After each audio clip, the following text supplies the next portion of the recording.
Helping Hands, an ISPS initiative, seeks to mentor current ISPS students on various subjects and topics of their choosing. After seeking permission from Shri Mataji, we welcome our expert of the day and the ISPS community as we humbly embark on a quest to pure knowledge through Helping Hands. Helping Hands.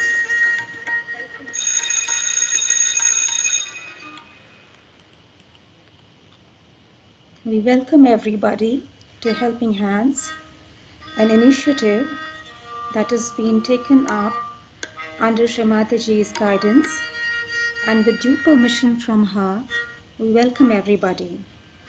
Before we embark on this journey, let me take you through how the program will be sequenced. First of all, we will invite Madam Principal for an inaugural address, wherein she will elaborate the thought behind Helping Hands. Later on, Sir Vice Principal will address the school on what he feels will help ISPS children through Helping Hands.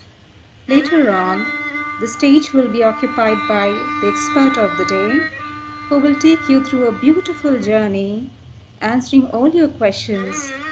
And by Shri Mataji's grace, I'm very sure that this will be a very fruitful platform for us. I would like to tell you that during the discussion, our chat lines are open. So please do not hesitate to post your questions. We will try to answer them. And if they require deep concepts, our expert will follow it up in the Helping Hands channel. Also, do not forget to take the Helping Hands survey. You can find the Helping Hands survey in the channel and also in your phones through the Teams chat box. So without any ado, let me hand it over to Madam Principal for the inaugural address.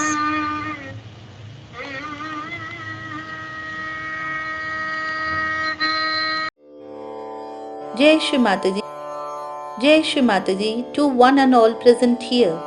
As a tool to empower our students with life skill sets beyond the scope of formal schooling, International Surge Public School humbly brings to you Helping Hands. This endeavour, with our prestigious alumni's able support, may equip our students in finding their voice and honing it further. We often say to our children, have patience with everything that remains unsolved in your heart. Try to love the questions themselves, like locked rooms and like books written in a foreign language. Do not now look for the answers. They cannot now be given to you because you could not leave them. It is a question of experiencing everything. At present, you need to leave the question. Perhaps you will gradually, without even noticing it, find yourself experiencing the answer some distant day. No more to wait long for that answer, as Helping Hands have come forward to mentor our current students on various subjects and topics of their choice. Helping Hands will also offer an important opportunity for the alumni mentors to engage with the ISPS community and experience a rewarding relationship with our present students who are eager to learn from them. Any institution's alumni are key to its growth. We are focused on giving a global experience to our students. Helping Hands is an initiative spearheaded by ISPS alumni who are kind enough to share their experiences of ISPS staying and shepherd our present students into niche areas through a series of interactive sessions. By the grace of Her Holiness Shri Mataji, we are today overjoyous to welcome our 2018 alumnus, Mr. Prabaldeep Khare, in the very first chapter of the ISPS Alumni Mentorship Program, Helping Hands. We are extremely thankful to Shri Mataji for giving us the beautiful opportunity to bridge up the gap between our past and present. With this, I hand over the stage to our Honorable Vice Principal, Sir. Thank you, Ms. Arpita. With a great pleasure, I welcome Mr. Prabal Kare, who is an alumnus of our school, to this event, Helping Hands. From 2009 till 2018, for a long 10 years, he was a student at our school. There are certain things I remember when I'm talking about Prabal. He was a student who was very active in the classroom and outside the classroom. He had the ability to look at things with good confidence. In the same way, he always tried to ask his doubts as well as to see everything with an open mind. I remember when he was here at ISPS, he loved playing sports very much, and in his free time, he was always found engaged in playing soccer in the senior soccer field of the school. When he was in class 8, he was elected as the house captain of his house in our students' council. Wholeheartedly, he had participated in students' council activities to support our school, representing the students' community. On behalf of our school management, staff, and students, I invite Mr. Prabal to present his views in this program. Jai Shri Mataji.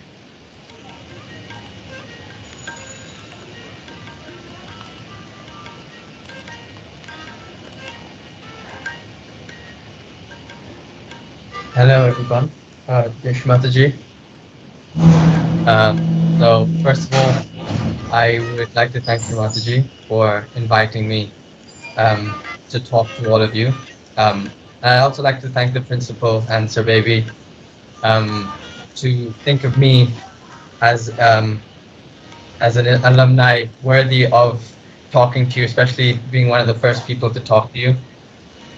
So as Sir Baby said, I was in ISPS from 2009 to 2018, and I think, as most of you will agree, once you leave or are still in ISPS, that the years that you spend in ISPS will be the best of your life, at least until you leave. Obviously, there have been so many experiences that I've had in ISPS, but um, just to clarify, I have been in ISPS since I was 5 years old. Uh, so I was there since a very young age, and ISPS has pretty much been my family for the last 10 years before I left ISPS. I have grown up with these teachers from Sir Baby and Miss Arpita, especially from when I was 5 years old. They have been by my side, helping me in whatever difficulty I've faced. Not just them, but all the teachers, no matter if it's personal or if it's in the class. These teachers have been more than just teachers to me. They've been parents, or they've been uncles and aunties to me, and I will always cherish them for helping me out in ISPS.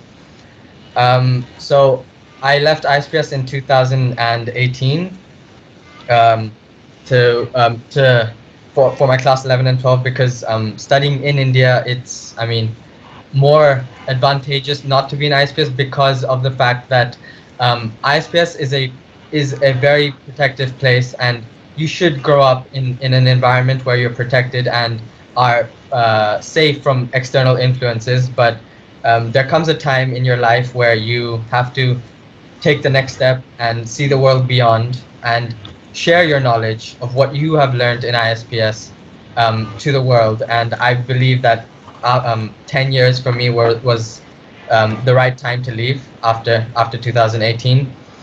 And the last 2 years have been pretty eventful in my life. But at the same time, it's also been very challenging. Coming from an environment such as ISPS, where you're not coddled, but you are in an environment where you are free to do what you want, and you have the support of everyone around you, no matter what activity you take part in. I myself was a sports person, so most of my activities outside the classroom were related to sports, and the teachers have been very, very supportive whenever I used to go for tournaments, or go outside to play and skip a few classes. They'd call me back later on and help me out and tell me what I've missed. Um, e- Even at the point where I had to skip an exam to go play football. A teacher of mine, I've not she's not here right now, but her name is Miss Kiran. I was worried that I would miss the exams, and she told me not to worry at all, because first of all, um, it's just one exam, so you could take it later and it won't affect your grades that much. So you could see the amount of support you get, not just from your teachers. There are teachers inside the classroom, But once you step out of the classroom, they become your mentors, they become your parents.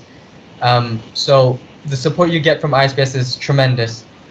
So once leaving ISPS, it's a very stark contrast to what you will experience, especially for the senior grades, because you'll have to do everything yourself, and you won't have the support that you do get in ISPS.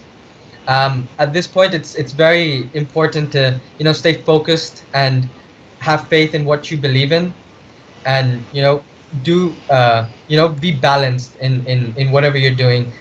Uh, Me myself, I actually had a not a very good experience once I left ISPS. I was supposed to play football for like my school, and I actually had to go undergo an operation which prevented me from playing for 9 months, and this was a big blow considering sports was a big part of my life.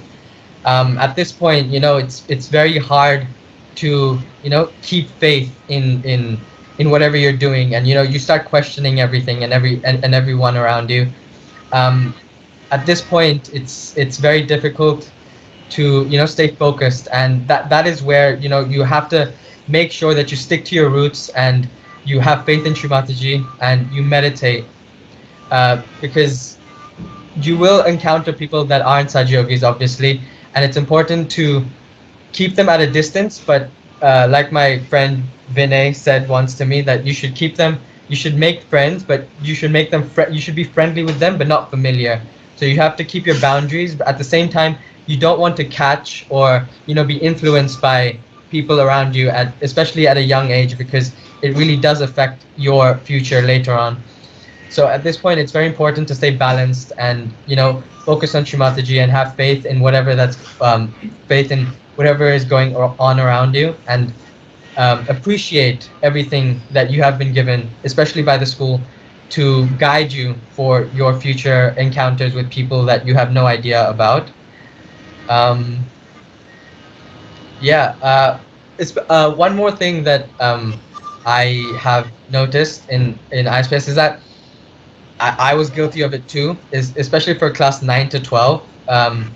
Students take what their future, they take their college or whatever their future holds after ISPS very lightly, which is a very big mistake, because not only will you be going into a new environment, you'll be going into an environment you have no idea about, as well as a very competitive environment, because in ISPS it's not that it's not competitive and that it's not like you can get bad marks and you'll be fine. That's not what I'm saying. I'm saying that the environment outside ISPS is very different, and nobody, as long as you have friends, and it's not like people are always going to be your friends, and you're not always going to get that support.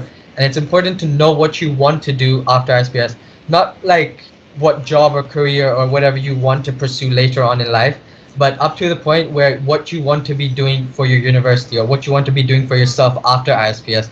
And I think a lot of people have made that mistake of not looking forward. It's obviously good to stay in balance and stay in the present and live in the moment, but you should always think about what you want to be and what you want to accomplish after you leave ISPS. And most of us are guilty of not doing that. So especially for class 9 and 12, um, it's very important to know what you're going to be doing in colleges, and I'm sure the principal and the vice principal, Miss Arpatansa Baby, will gladly help you out in choosing or looking at universities, or looking at a life beyond ISPS, to show you what you're supposed to be expecting later on in life. So in my opinion, class 9 to 12 especially should be focused on what they want to do in uni, and focus on their grades, and not just their grades, but what they're doing outside the school, whether it's giving realization to people, whether it's going on debates for the school, whether it's playing sports. But you should always be engaged in something outside of academics, which should help you in getting a good university, especially if you're studying, or especially foreigners, or if you're studying in India and you expect to go abroad for your further studies. It's important that you know what you want to do, to a certain extent, to know what you want to do, in at least in college, and you know try to make sure that you're not just wasting these 4 years of your life by just playing sports or just not meditating is a very important part of your life, but not just studying. And you should look for a life, you should be prepared for a life after ISPS. um, with that being said, like, writing is a very important skill that I don't think many ISPS students focus on.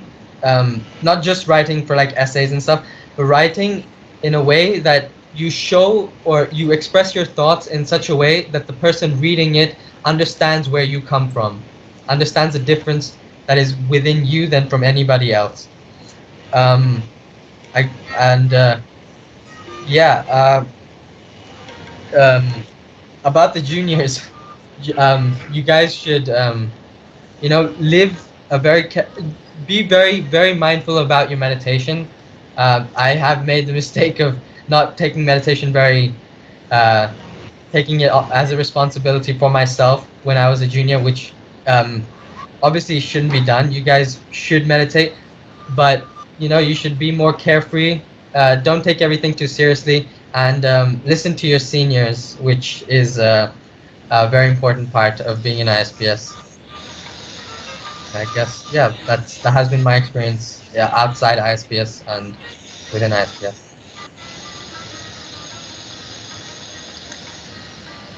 So the question of the day, Prabal, is many of our students have inquired about the origin of creation, human beings, and universe in general. So we would like to invite some of your thoughts on that. And then I'm sure you've made a very beautiful AV for our students, and then we can watch that. Yeah. Okay, so one of the questions, these questions have baffled me. Um, Coming from juniors, especially, these are very deep questions, and I'm, very surprised, and I'm actually proud of students asking questions beyond, asking very deep and intellectual questions. Um, with whatever knowledge I have, I will try explaining to you what I think of these topics. Um, so, obviously, I must admit, I have to say first of all that um, I we are not capable of truly understanding what creation is, especially with our limited knowledge and mind.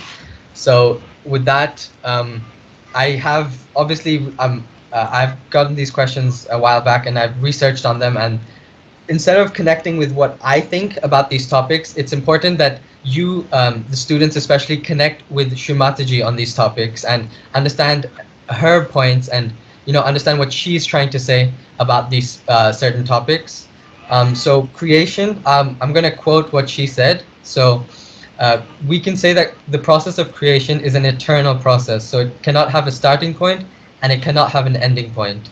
It goes on and on. That's why it can have different states of existence, states of being. So with that being said, creation is an eternal process. There has been no ending and no beginning, and you could see that from various aspects, like trees. They grow, they shed leaves, and then they grow again. So it's a constant creation, then destruction, then creation. There's no starting or ending point. Another very interesting question was about evolution. Uh, Evolution. Obviously, I don't want to mock your intelligence, class 9 to 12, or prevent the lower classes from learning from Sir Baby or whoever your biology teacher is about the physical evolution, like Homo habilis, Homo Neanderthals, and then Homo sapiens, and that physical evolution. You guys, class 9, 12 should probably be knowing about this, and the lower grades will learn about it. But the evolution, you could classify evolution into into three stages. So there's three types. So there's physical evolution, and then there's emotional evolution, and then there's spiritual evolution. So the emotional evolution comes from how you perceive the world, from what knowledge you have. And empathy is one of the biggest evolutions that is one of the main evolutions that I think are subjected to just humans, because we have the ability to understand what another person is going through, no matter what it is. We can try to understand at least what a person is going through, unlike animals. And spiritual evolution um, is well, connecting. It's a process of connecting to the power that created you. It's a very, very deep and intellectual topic, which, other than Shri Mataji, I don't think anybody can explain very clearly. So I'm not going to try very hard to explain it. Um, but again, spiritual evolution. I'm going to quote Shri Mataji because, again, this is a this type of knowledge is only available to beings such as Shri Mataji, extraordinary beings out of this world. So I'm going to quote what Shri Mataji said about this topic. So when a human consciousness gets enlightened, or there's a breakthrough into the unconscious, then only can we say that we have truly evolved. Um, and another thing that I want to say is evolution. When people talk, and when a lot of people say that God created humans as a reflection of themselves, but we know as Saj Yogis that Shrimataji is God. First of all, she is Adishakti, but she's also Nirakar, which is formless. So we can't say that our physical being resembles that of a god. So forgive me for saying this, or if I'm wrong, if uh, uh, if anybody thinks I'm wrong, but I think the biggest evolution, or the most similar thing between us and God or Adi Shakti, the way they have created us, is that they have given us the blessing of choice to choose what we want to do with our lives. You can see animals, a tiger will be a tiger, he's a carnivore, he will kill a sheep, eat it, and that's it. It's just a continuous process. But us as humans get to choose what we want to do with our life. We can make the most of it, we can waste it. That is up to us. In the same way that Shrimataji or God Sadashiva can stop a play, as we are living in a play, so he can stop a play if he doesn't like what's going on, or he can continue it as he sees fit. In the same way, we get to choose what we want to do with our lives. So rather than our physical being, I believe that I think that our evolution, or our most striking resemblance to God through our journey of evolution, spiritually, is that we have the ability to choose what we want to do with our lives. You can be the lowest of the low. You can be a bad person, or you like at the lower end of lower end of the spectrum, or you can be living with the virtues of God. That is up to us to decide. We have the total freedom. As Mataji said, this is your choice. You can choose what you want to do with your realization. Do you want to spread it to the world and rise in this knowledge that we have as Saj Yogis, or do you want to let it go to waste and not use it at all? I guess those, and another question, one of the questions that was about purpose of life. Purpose of life is, again, I'm not very old. I haven't even been, turned into an adult yet. So purpose of life is a very, very deep question that I don't think I will be able to answer in my lifetime. But to me, I think there are two types of purposes. There's the collective purpose, and there's the individual purpose. So the collective purpose that we have as Sahaj Yogis, as Shri Mataji has always said, is to spread this divine knowledge that she has bestowed upon us to the world, and the knowledge of the spirit, to rise inside yoga, and spread the love. But our individual purpose is still is very tricky to me, because you can only understand that once you're truly connected to the power that created you. I may have a different purpose, individual purpose in my life, and you may also have a different purpose in yours. So that question, I don't think, can be answered by anyone but Shri Mataji, and the answer you find within yourself. I think Sure. those are all the questions. Yeah. So it was a very intelligent, well said answer.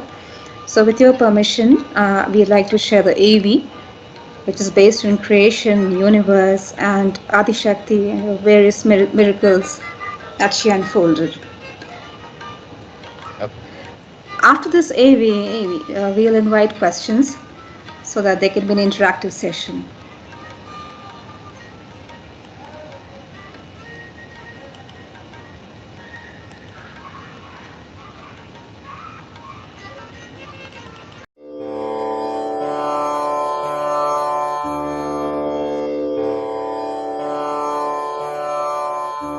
Before we begin this journey together, I would like to humbly say that God cannot be understood by our limited brains.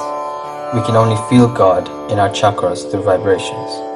The three aspects of God which are not expressed or explained are that He is eternal, infinite, and His nature is concerned. And we must humbly accept that imperfect human beings cannot understand or describe absolute perfection, God. The key question here is why were the universe and human beings created? Let us use an example to understand this. If a room is dark and someone is sitting there, nothing can be seen because of the darkness. Someone is there, but he can't be seen. Similarly, the sun's rays are always in the sky, but we cannot see them. When a plane crosses the sky, its light can sometimes reflect the sun's invisible rays. So to see the expression of this invisible Lord of the universe, a reflector is needed. God is that unseen power. He separated a part of himself to express and reflect himself. Shri Mataji is that reflector. She created this universe to reflect God Almighty, Sadashiva. God creates light within himself, and when that light falls on the reflector, he can express himself. Human beings are the best reflectors created by Shri Mataji to show God's expression and his enjoyment. For example, if you are sitting in inaction, you do not express yourself. But when you start drawing on a canvas, say paint a bird, the sun, water, a well, you create reflectors to show your expression and joy.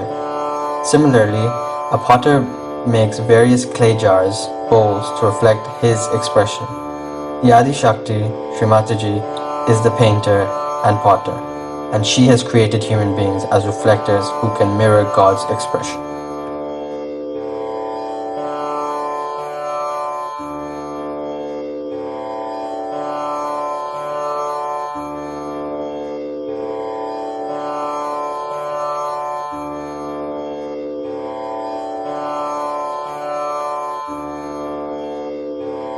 Let us try to understand the creation in detail. When God awakes, first he concentrates himself into a point with the desire that the creation is to be born. This point is called as the Adi Bindu. Then he starts pulsating, and the waves which are his divine power, or the Adi-Shakti, move up, go around, and form a concentrated circle.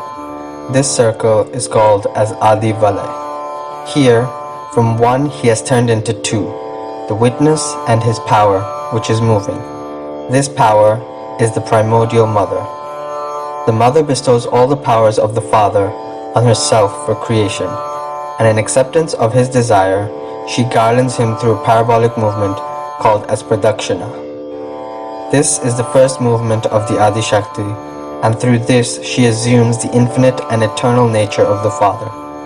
Because moving in an ellipse, also called as pradakshina, it is an infinite eternal movement. It has no ending or beginning. With this movement, she surrenders herself to the Father. That is why the auras and the bandhans given are elliptical in nature, as they draw parallels and energy from the primordial movement. At this stage, also called as lasya, the mother is still not interested in creation, as she is alone. She maintains this parabolic movement around the Sadashiv. So the father decides to get out of the parabolic movement, and the sound Om is created, which itself is made of three sounds, A, U, and Ma. These three sounds represent the Mahalakshmi, Mahasaraswati, and Mahakali powers of the mother. The Om is also Shri Ganesh, and in this way the mother establishes the innocence in the creation before making the universes, galaxies, the earth, and human beings. Then the mother created all the deities at the Vaikuntha stage.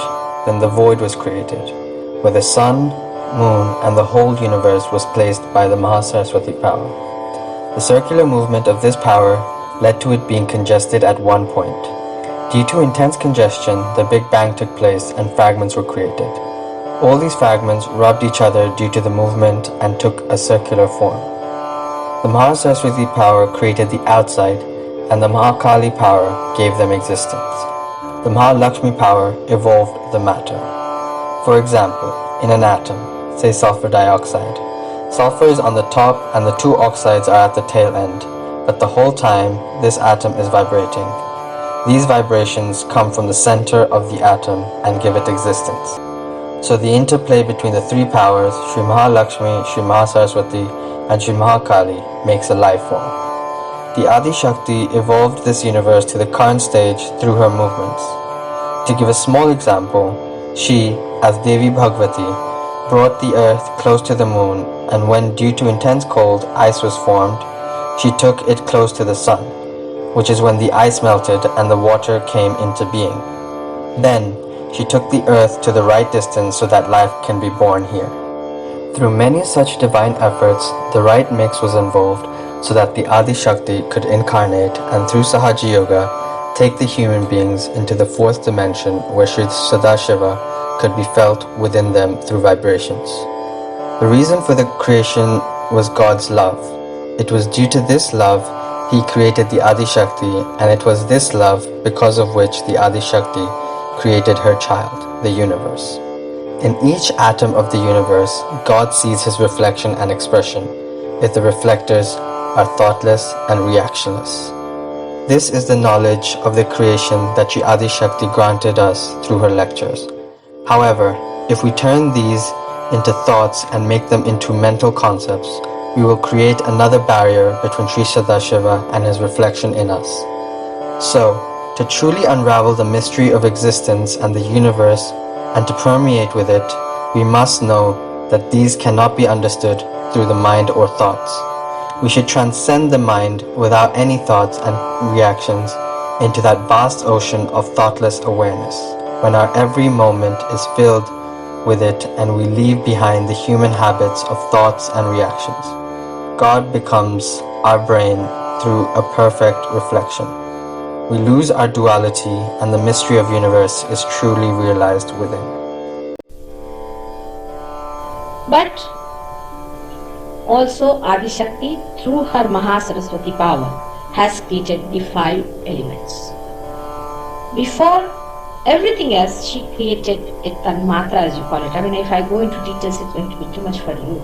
But first of all, the causal essences were created by her.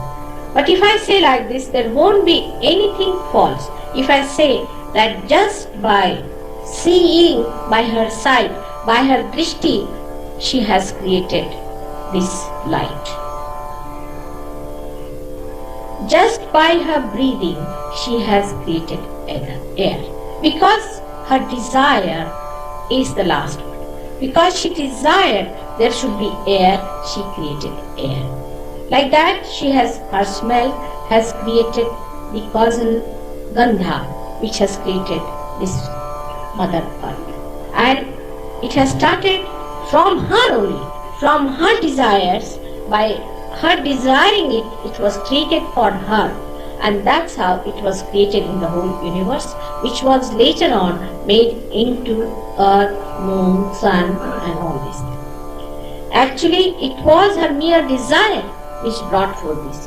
For us, it is impossible to understand someone like that, who just by mere desire can create. But when we think of somebody who is above all the powers of the world, the one who is the highest of all, she can do anything she feels like. Can't we think like that? We cannot think of someone like that.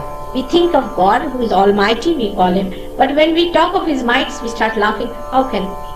She can do anything she wants. It is only her mere desire that has brought forth all these creations. And all these things that you see in this world are created only by her desire. She created Akasha. She created all these 5 elements which you know. And then she started her another form, which we call as the Mahalakshmi form. Before that, I think I should tell you about Sri Ganesha's existence in the matter. He acts in the matter as vibrations, as Mahasaraswati vibrations. They are electromagnetic vibrations. Mahasaraswati vibrations are electromagnetic vibrations. We can say that electromagnetic, and also there is sound, and all these 5 elements are expressed in that. You can record them, because if you take a sulfur dioxide, for example, a sulfur dioxide,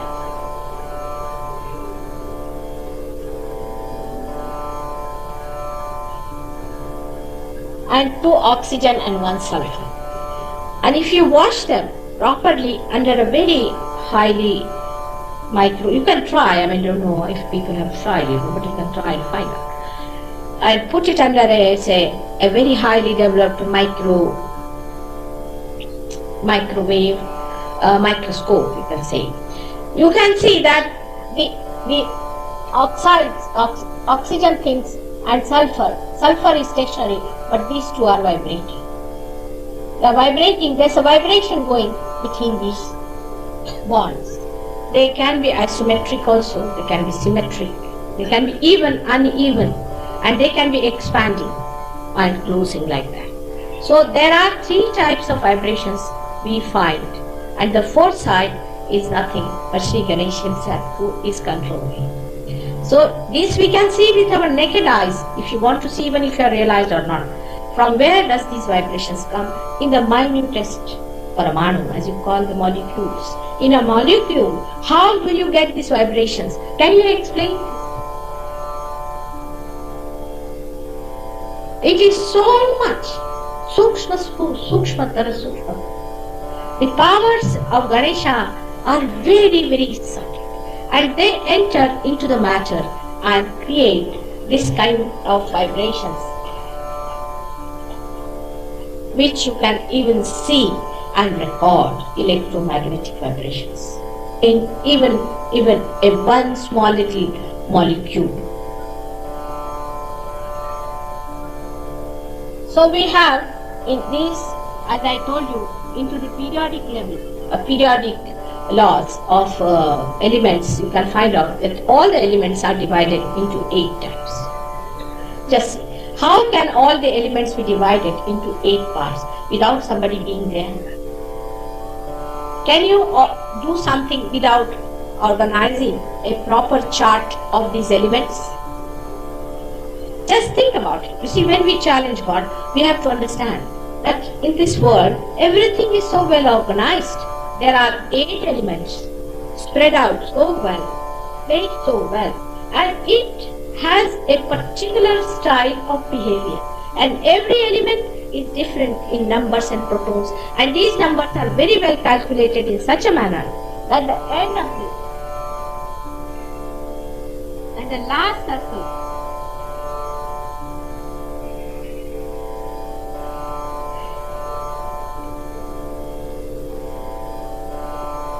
last circle of all the protons should be 8. If it is not 8, if it is less than 8, then it creates a valency problem.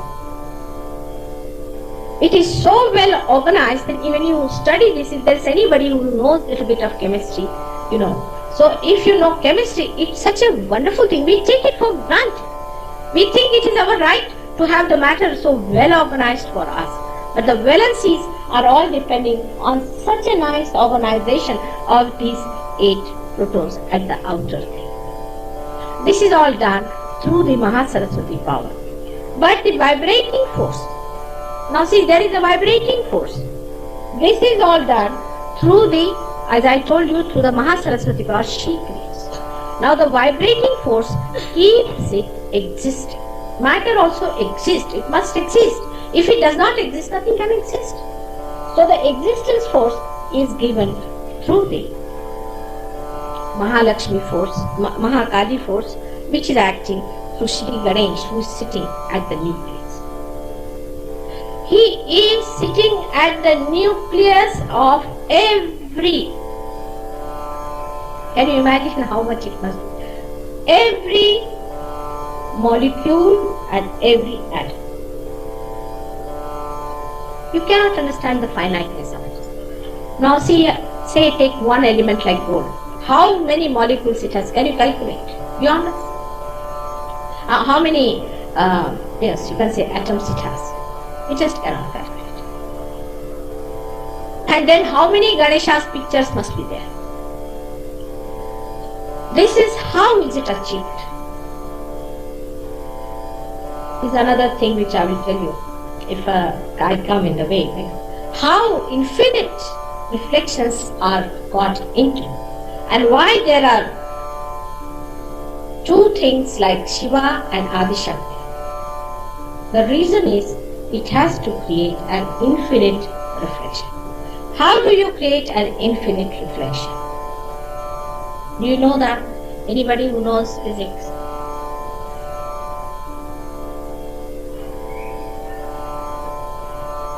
If you place in the center of two mirrors something, then the reflections are infinite. So the first mirror is the Adishakti and the second mirror is this creation. And that's how you can get infinite reflections on this earth. This is the reason why you can get infinite reflections. And that's why you had to create another one who reflects it. And that's why there have to be three identities. One, the God Almighty, then Adishakti, and then the whole universe. It had to be that way, otherwise you cannot create infinite reflections.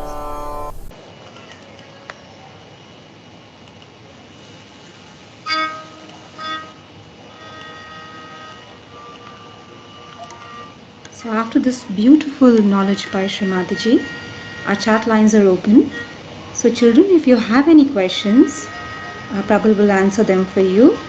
And suppose your questions are too deep, so then he has a 24-hour window. He will answer to you in the Helping Hands channel. So please pitch in the chat with your questions.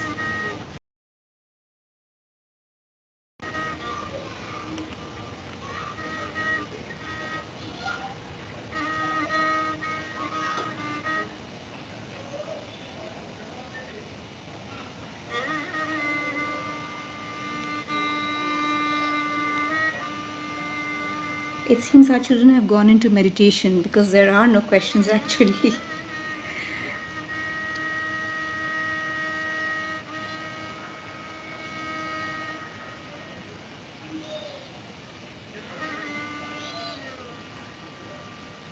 No worries, even if later on you feel you have questions, you please post them in the Helping Hands channel and Prabal will answer them at his leisure. Yes, please, you can go ahead with the question in your chat box, Adi. So we have a question from Adi.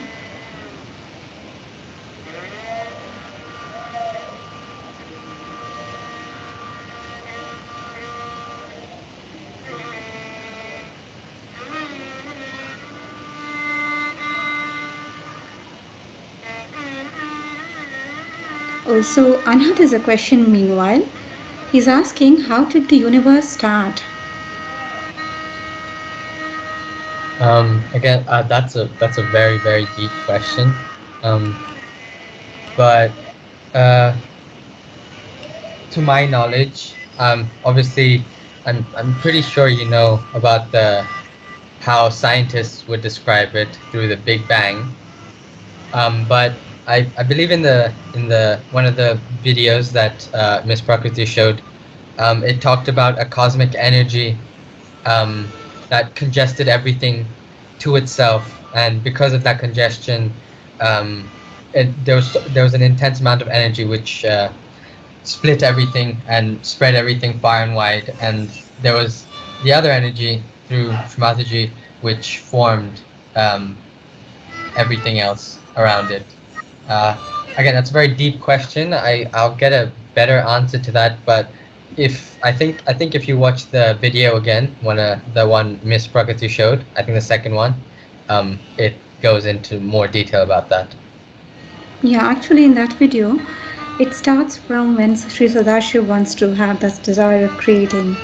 So the Adishakti separates, and millions of years It said one kalpa, every round she takes, she creates a universe. So ours is not the first universe. So every round she takes, there's one creation.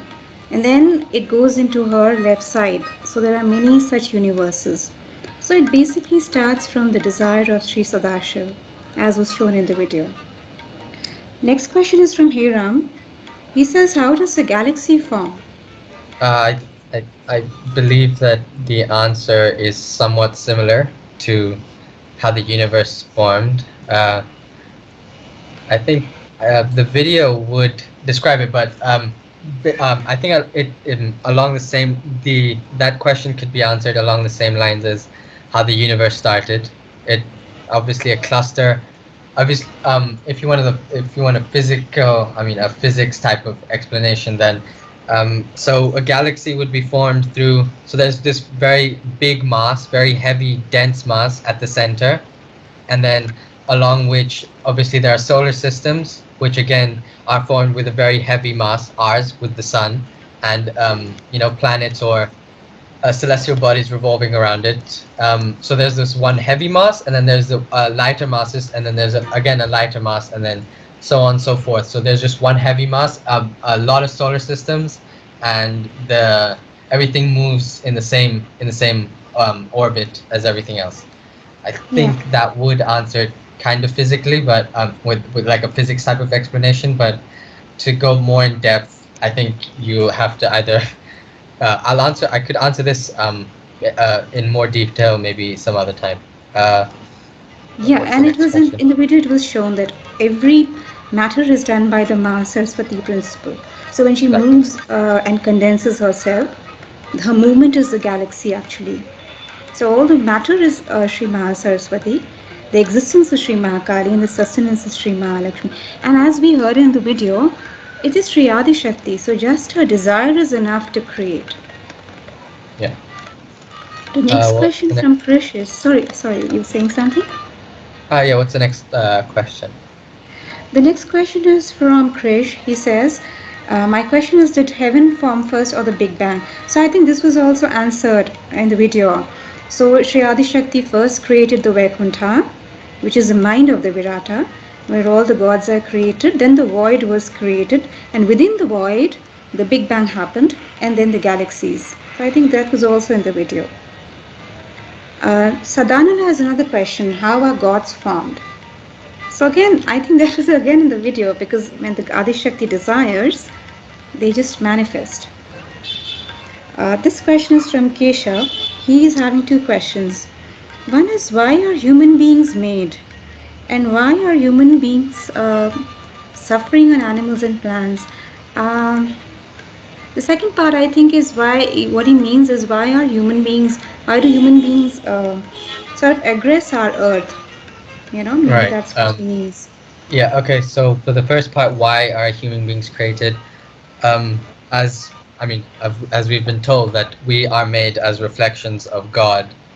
So in the same way, that God wants to see his play. Shri Mataji is the creator, where she forms us as a play for Sadashiva. So we are just acting in a play that is created by Shri Mataji, where we are reflections of what celestial beings could be capable of. But again, the second part of the question is, like I said before, we have the ability to choose, and obviously there have been negativities as well around. As long as there's good, there's always bad, and sometimes this bad overpowers the good, in us especially, causing us to endanger other living beings such as animals and plants. Yeah. So there's another question by Adi. This is not related to the universe, but it's a very interesting question. He asks that why is it that the left side starts from the Muladhara and the right from the Swadhisthana? The answer is very obvious, if I could. Because Mahakali, who is the existence, she is Sri Ganesha, as in Sri Ganesha is made by Sri Mahakali. So the left side starts from the Muladhara, and Sri Mahasaraswati, who is the creation, like she creates, and Swadhisthana is about creation. That's why it starts from the right side. And, but it's the whim of the Adishakti. She decides it anyway. She can reverse anything. This is the way she wanted, so I think that's how it is. This is another very interesting question by Ganak.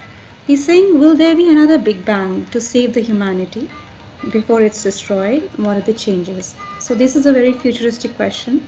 So Prabhu, what do you think about this? So again, I'm sure most of you have heard in Shri Mataji's speeches where Shri Mataji talks about Kalki, or the Last Judgment. I'm not sure if there's going to be a Big Bang. That it's there's a lot of, I mean, obviously that's more scientific, but that's the day of that's the Last Judgment where you will be judged how you have been on this earth, by Shri Mataji, Shri Kalki. So you will see the changes around you yourself, but it's more important to notice the changes within and how you have been evolving yourself, as a Sahaja before it's destroyed. I'm not sure if it will be destroyed in that way, like how people usually predict it to be, but there will be a more subtle form of destruction, I think. The internal destruction you mean which is already on. Yes. Exactly. Yeah, but for the Big Bang thing, there have been many Big Bangs before, because every time the Adishakti takes a pradakshina, a universe is created and the whole process is repeated. So ours is not the first Big Bang, but probably if we really go deep into Sahaja Yoga, should be the last Big Bang, because we evolve enough to be one with her. There's another question from Aditya. He asks you, how do we become aware of chakras? That comes from within. Once you start understanding yourself, once you start introspecting yourself by meditating, obviously, after your realization, that's not the end, that's just the beginning. That's your second birth. So you have a long way to go, and from that, once you start introspecting within yourself and seeing the changes that you manifest, you will automatically start becoming aware of the chakras within you and what role they play and how they are being affected by what is going on around you. Yeah, and I think when vibrations were bestowed to us, then we started feeling our chakras. So the next question is from Hiram, and he asks us, why were the humans made to suffer the COVID-19? But to that question, before you add, Prabhu, because if this play is a witness and it's an illusion, so where is the suffering and where is the happiness? So if you can add on to that. Exactly, like Ms. Prakriti said, this is Maya, Mahamaya. It's Maya. So with stuff, there is, as long as we as Sahaja Yogis should, we are evolved from what is happiness and what is suffering. We live in the balance. We live in content. We don't look at too externally for happiness, nor do we look for sadness. We look just in the middle, where we look for the balance in everything. So as long as Sahaja Yogis, I don't think it's more of a suffering. It's just the play, and we are part of that play. Sure. Arun has a question. How was Adishakti and Shiva formed? I think this was also covered in the video. So the nature of God cannot be discussed by us. Why he is eternal, why he sort of creates. But Adishakti is his reflection. So it was again in the video. This video will be posted on our YouTube channel, so you can revisit it again and again and sort of take a look at it. Abhay wants to ask you, this is also sort of related to universe, but it's on the science side.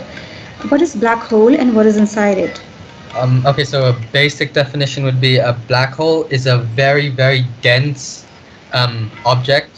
Object is not exactly explaining how big of an object it is. It's a massive, dense object. We can just say object that is heavy enough to bend even light towards itself. And inside it, nobody exactly knows what is inside it, but the basic idea is that once a star explodes, a black hole is generated. It's very dense, and it's very it's large, but the density of it is very large that it even bends light towards it and attracts uh, all heavy, all objects and celestial bodies towards it. Yeah, I think that answers the question. yeah, that answers. So Kirti has a question: why doctors are not aware of chakras? Because Okay. these vibrations were given to us recently. And to add on to that trouble, what do you want to say? Well, second. The Yeah. doctors So, are not aware of chakras. well, again, they haven't gotten that knowledge. They haven't gotten their, not all doctors have gotten their realization. Um, they study the physical medicine or the anatomy, but they don't study what the energy that we have been created from. That's not what they look at. So once, if they get their realization, most doctors, then they would obviously be also aware of their chakras, but they haven't got their realization, so they're not aware yet. Yeah. Ananya has a question about how Milky Way was formed, but I think earlier this question was also there. So I think we just to sort of revise it. This is everything the working of Shri Saraswati when she moves and she condenses all these stars and everything is formed. There's another question: if gods formed us by Ishan, why do we hurt nature and animals? Again, like, I think I answered a question similar. Yeah. um, we have been made as reflections of God, but people look at it physically, but we know that Shri Mataji is nirakar or formless. So we can't just say that we have been reflections of God in our physical state of being. We have also been given the choice. The closest that we have come to um, the similarities between us and Shri Mataji, not saying that we are very similar or anything like that, but the main gift that we have been given by Shri Mataji is the ability to choose. We have the freedom to be what we want, and to do what we want to do. Um, as long as there's good, there's going to be bad, and sometimes the bad overpowers the good, in which case we choose to hurt nature and animals. But that's because we have given the freedom.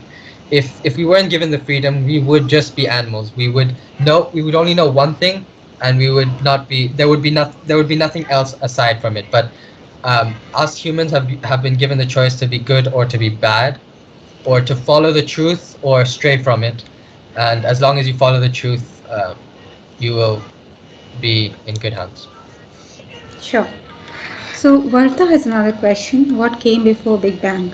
But I think that was also in the video because it goes like this: first the Adishakti goes into Pradakshina, then there is Lasya, then Omkara Sri Ganesha is formed, then she creates the Vaikuntha, the gods are formed, then she creates the void, and within the void Big Bang happens. So it goes in that order, and it goes every circle she makes.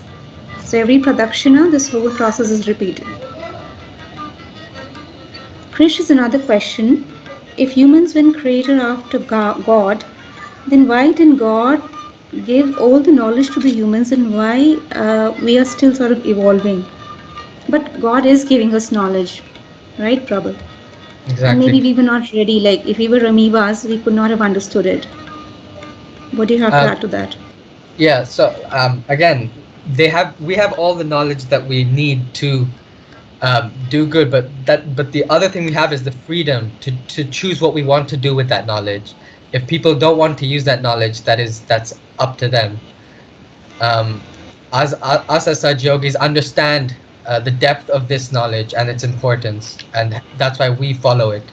But most humans aren't aware of it, and hence it's not always going to be good. Sure. So I think we're running out of the Q&A session. We'll take a couple more, but Prabal, I'll request that all our children have many more questions. So you are with us for 24 more hours, and the Helping Hands channel is with you. So the chat will also be available there, so you can reply to them in detail. And if you want to revisit certain questions and give them certain references of Shri Mataji's lectures, then you could do that also. But we'll take a couple of more questions and then we'll close this. So, a few questions are about black hole. I think we'll take that offline because it requires a lot of information.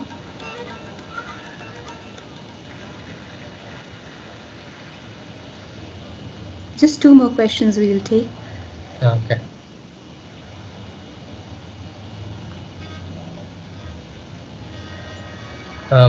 So I'm gonna stray from the black hole questions for now because uh, you will learn about that later on. But if you want a more spiritual understanding of what it is, I will reference some speeches or some extracts from Shri Mataji's speech to tell you. Um, okay, so this one, it is said that in Kali Yuga, at the very deep end, there will be formed the Kalki will be formed who will destroy the universe. It is a myth. Again, when we say destroy the universe, it doesn't always have to be the destruction as in the world explodes or along those lines. It can be a more internal evolution. It can be a more internal process where Sri Kalki determines, or as I said, the last judgment, where we are being judged. So um, the universe may be destroyed. That is, I don't know how likely that is in the foreseeable future. Um, but I think the Kali Yuga has not started, but at the deep end, it's about what is going on within us internally. It's a more internal war than it is external. Sure. Would you like to take another question? Yeah, sure. Are there There's one another? by Aditya. Yeah, Some people say we have all the knowledge, but we've just forgotten them. Is it true or not? that is, I think, very true. But it's more about not exactly forgotten. We have the knowledge, we just don't know how to comprehend that knowledge. And you will never understand how to comprehend what you have been given until you are connected to the power that created you, the power that is giving you this knowledge. So yes, I think we do all have that knowledge within us, but unless you tap into it and you first of all get your realization to understand what that knowledge actually means, I don't think it is of any use to anyone. True. And I think what he also may mean is that as spirit is all knowing. Yeah, So the exactly. knowledge is there, the potential is there, but to get to that, the realization has to be established. So it's a journey backwards to innocence and to spirit. So it's a very beautiful question. Exactly. So if we cannot take any more, Abhay, I can seek your question, but do not worry. Prabal will answer them offline if we cannot do it now. Um, so one more question, Prabal, and then we'll close it. Take anyone you want. Okay. I think this one by Aditya. Why are some human beings cutting trees when they know not to do so? Uh, Again, freedom, Choice. choice. We have the ability to choose. These people want personal benefit from cutting trees, so they do. Uh, they obviously. I'm not going to say that they don't know what they're doing. Not everybody does something knowingly. Not all the times, but I'm pretty sure off cutting trees is we know the detrimental effects cutting trees can have on our planet. So again, choice is, I think, what this question revolves around, and they choose to do it because it gives them personal benefit. They choose it. I think that answers the question. Also, there's one very interesting thing. When we trim trees so that they can grow, it pleases the Mother Earth. So, if you trim with discretion, it takes a different meaning when you trim for profitability. Similarly, when we, uh, for example, our body converts the gray cells from the fat in Swadhisthana. So, if in the body of the Virata everything is circulating and a tiger eats a deer, so one energy form is getting changed into another. So it's just one body. So you will not sort of tell your swadhisthana that don't convert the cells for the brain because it's just a cycle of beautiful synergy. So if destruction has discretion, it's beautiful, but if it is in aggression, then it has no meaning.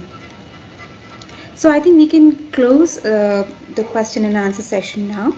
But dear children, do not worry. Prabal is with us and he will answer all of your questions if he feels he wants to revisit certain questions again and he wants to elaborate on it, then he can again answer all of you in the Helping Hands channel. Thank you, Prabhu, so much for your beautiful views and your I'm sure children are very, very grateful. And there is a Helping Hands survey form. So, dear children, you'll find it in the channel. Prabal would love to hear from you about what you thought about his session and everything. So, we'll close the session right now with a word of thanks, and then let's look forward to another session of Helping Hands.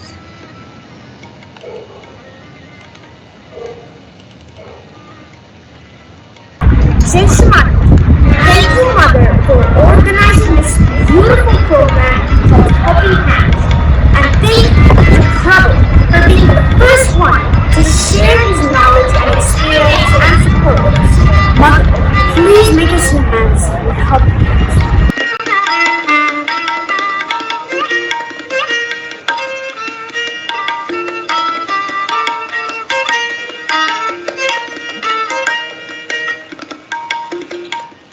We thank everybody for joining Helping Hands, ISPS students, staff, teachers, management, madam principal, so vice principal, and most of all Prabhu. And we thank Shri Mataji and all the gods and goddesses for giving us this beautiful opportunity. We close the webcast for now, but this dialogue will continue for another 24 hours. And I hope you stand enriched from this session, and we look forward to many more such helping hands. Thank you so much.